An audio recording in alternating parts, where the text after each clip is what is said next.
बच्चों, let's read the question. In the following 6 electronic configurations, remaining inner orbitals are completely filled. Mark the incorrect option. देखो यहाँ पर हमको ये 6 type के टोटल इलेक्ट्रॉनिक कॉन्फ़िगरेशन दिए हुए हैं, जिसमें सिर्फ आउटर वाला कॉन्फ़िगरेशन शो किया गया है, इनर वाले कंप्लीटली फिल्ड हैं। इनमें से हमें जो इनकरेक्ट ऑप्शन है वो फाइंड आउट करना है। ए में हमसे कह रहा है ऑर्डर ऑफ स्पिन मल्टीप्लिसिटी का ऑर्डर ये होना चाहिए। बी में कह रहा है कि स्टेबिलिटी ऑर्डर इस तरीके से आएगा। सी में हमसे कहा जा रहा है order of size among Q S T is S T and then Q. और उसके बाद टी में कह रहा है you violates all the 3 rules of electronic configuration. तो यहाँ से इस क्वेश्चन में हमारा की कंसेप्ट क्या कहता है कि हम आज यहाँ पर बात करेंगे एक तो स्पिन को लेकर, दूसरा हम बात करेंगे स्टेबिलिटी किस तरीके से पहचानी जाती है, थर्ड हम लोग यहाँ बात करेंगे साइज, और लास्ट हम लोग यहाँ बात करेंगे जो इलेक्ट्रॉनिक कॉन्फ़िगरेशन के लिए जो नीडेड है 3 हमारे rules, that is Hund's rule, Pauli's rule and aufbau rule. इन तीनों के बारे में हमें आज यहाँ बात करेंगे। सबसे पहले ए वाले को लेकर बात करते हैं। तो स्पिन मल्टीप्लिसिटी को लेकर हमसे बात किया है। तो स्पिन मल्टीप्लिसिटी का फॉर्मूला क्या होता है? Multiplicity is equal to 2s plus 1।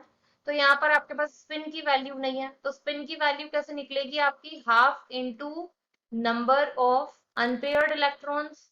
अब यहाँ पर आप ढूंढो कि आपसे किस किस के बारे में बात की गई है। आपसे क्यू, पी और एस को लेकर बात की गई है।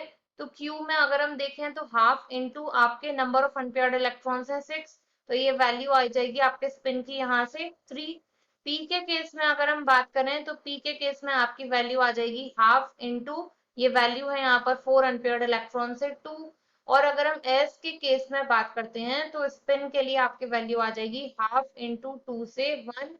तो यहाँ पर आपका ऑर्डर जो उसने लगाया हुआ है कि क्यू का सबसे ज्यादा स्पिन मल्टीप्लिसिटी, उसके बाद पी, उसके बाद एस, बिल्कुल ठीक लगाया हुआ है, ए आपका करेक्ट हो जाता है।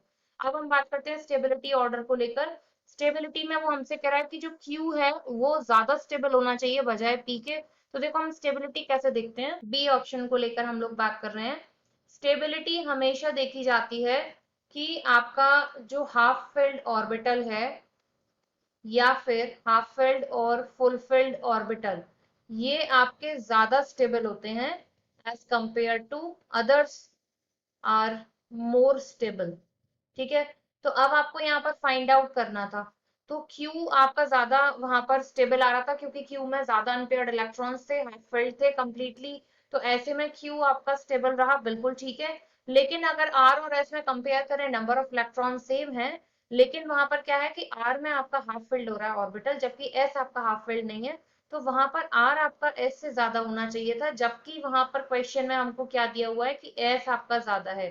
तो ये हमारा हो जाता है यहाँ से रॉन्ग और ये हो जाता है करेक्ट। तो ऑप्शन बी जो है वो हमारा पार्शियली करेक्ट है, जिसे हम रॉन्ग में कंसिडर करेंगे। सी में देख लेते हैं। सी में हमसे क्या मांगा है?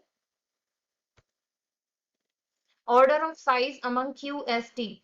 साइज कैसे देखेंगे? देखो जितने ज्यादा नंबर ऑफ इलेक्ट्रॉन्स आपकी नई नई ऑर्बिट्स में पहुंचते जाएंगे तो इलेक्ट्रॉन्स के बीच में क्या होगा? रिपल्शन स्टार्ट हो जाएगा। इलेक्ट्रॉनिक रिपल्शन या स्क्रीनिंग इफेक्ट की वजह से क्या होता है? साइज बढ़ता जाता है।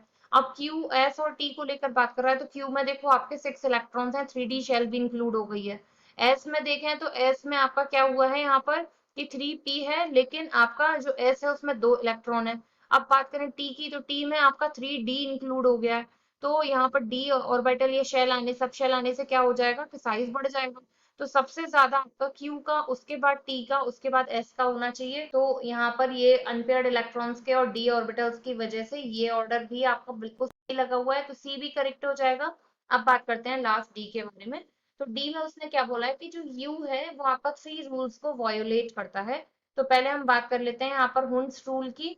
तो हुंड्स रूल आपका क्या कहता है कि जो सारे ऑर्बिटल्स हैं उनमें इलेक्ट्रॉन्स की पेयरिंग तभी स्टार्ट होगी जब पहले जब आपके सारे ऑर्बिटल्स में एक एक इलेक्ट्रॉन जा चुका हो। ये जो सारे आपके यहाँ पर ऑर्बिटल्स हैं, जब इनमें सबशेल्स जो यहाँ पर कंसीडर किए हुए हैं, इनमें जब ये एक एक इलेक्ट्रॉन चला जाएगा, हाफ फिल्ड हो जाएगा, तब जाकर यहाँ से पेयरिंग स्टार्ट होगी, फिर इसमें जाएगा, फिर इसमें इलेक्ट्रॉन जाएगा। दूसरा आपका अगर पॉली की बात करें तो पॉली क्या कहते हैं कि कोई भी 2 इलेक्ट्रॉन्स जो आप फिल कर रहे हैं उनकी सेम स्पिन नहीं हो सकती, मतलब उनमें से अगर एक इस तरीके से फिल हो रहा है तो दूसरा आपका हमेशा ऐसे ही होना चाहिए, ना कि कोई भी इलेक्ट्रॉन इस तरीके से फिल हो जाए कि दोनों की ही क्या हो जाए, सेम स्पिन हो जाए। अगर दोनों की ही आपने यहाँ पर सेम स्पिन बना दी या कहीं भी उसको फिल कर दिया तो वो आपका रॉन्ग हो जाएगा। तो पॉली ये हो गया। तीसरा अगर हम बात करें ऑफवाउ के अकॉर्डिंग, तो ऑफवाउ का रूल क्या कहता है कि जो मिनिमम जो एनर्जी वाले आपके सबशेल्स हैं पहले वो फिल होंगे, उसके बाद आपका क्या होगा वहां पर जिनकी एनर्जी ज्यादा है उनकी फिलिंग होगी। तो मतलब उनके अकॉर्डिंग आपका रूल रहना चाहिए था 3p, उसके बाद 4s, फिर 3d और फिर 4p। अब वापस से अपने क्वेश्चन पर चलते हैं। तो देखो क्वेश्चन में उसने क्या किया, 4p वाला पहले फिल कर दिया है और 4s को यहाँ पर हाफ फिल्ड रखा है। दूसरा उसने ना वहां पर हुंड्स फॉलो किया है ना पॉली फॉलो किया है, तो ये भी आपका हो जाएगा यहाँ से इनकरेक्ट। तो यहाँ से आपका, तो ये ऑप्शन आपका यहाँ से हो जाएगा बिल्कुल सही कि ये तीनों ही रूल्स को यहाँ से क्या कर रहा है, वायोलेट कर रहा है।